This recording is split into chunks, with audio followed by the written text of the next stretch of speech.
का भाइयों और बहनों, अयोध्या की सीट हार गए। अगर ये लड़ जाती वाराणसी में, अगर ये लड़ गई होती तो आज हिंदुस्तान के प्रधानमंत्री 2-3 लाख वोटों से वाराणसी का चुनाव हार जाते। नरेंद्र मोदी जी संविधान को ऐसे पकड़े थे। 2024 के आम चुनाव के बाद देश में नई सरकार का गठन हो चुका है। नरेंद्र मोदी तीसरी बार देश के प्रधानमंत्री बन चुके हैं। नए मंत्रियों के बीच विभागों का बंटवारा होने के बाद उन सब ने मंगलवार से अपने कामकाज की शुरुआत भी कर डाली है। लेकिन दिल्ली में जब नए मंत्री कार्यभार संभाल रहे थे, ठीक उसी वक्त रायबरेली में राहुल और प्रियंका पहुंचे थे। मकसद था अमेठी और रायबरेली में मिली जीत के लिए कार्यकर्ताओं और वहां की जनता का आभार जताने का।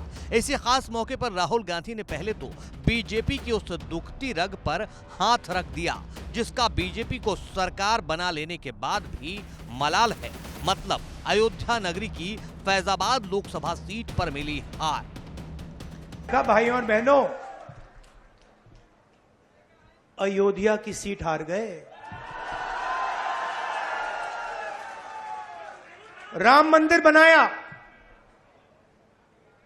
उसमें इनॉग्रेशन में एक गरीब व्यक्ति आपने नहीं देखा होगा, एक किसान नहीं था, एक मजदूर नहीं था, एक पिछड़ा नहीं था, एक दलित नहीं। आदिवासी राष्ट्रपति से कहते हैं तुम यहां नहीं आ सकती।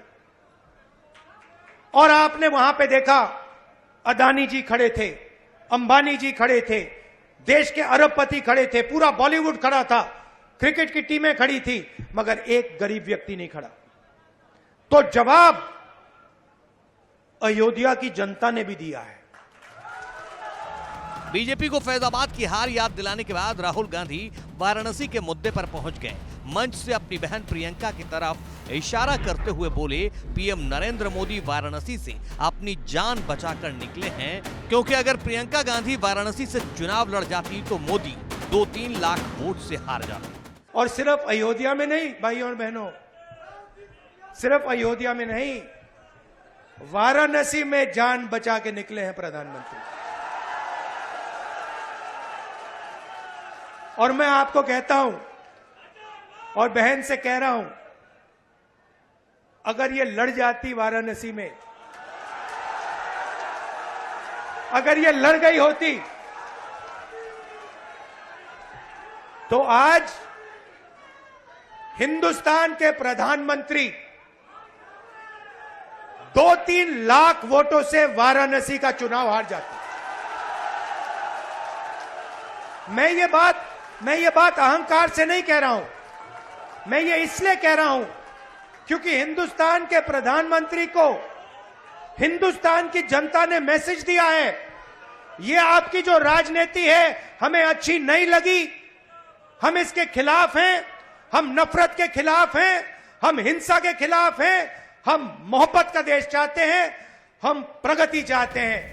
राहुल गांधी ने पीएम मोदी के संविधान को सिर माथे उठाने वाली उस तस्वीर पर भी कटाक्ष किया और जनता को उसके लिए साधुवाद दिया। नरेंद्र मोदी जी संविधान को ऐसे पकड़े थे, यूं कर रहे थे ना, देखा आपने? ये आपका काम था, ये आपने करवाया है। देश के प्रधानमंत्री को आपने मैसेज भेजा है कि संविधान को आपने छुआ तो देखो हम आपके साथ क्या करते हैं।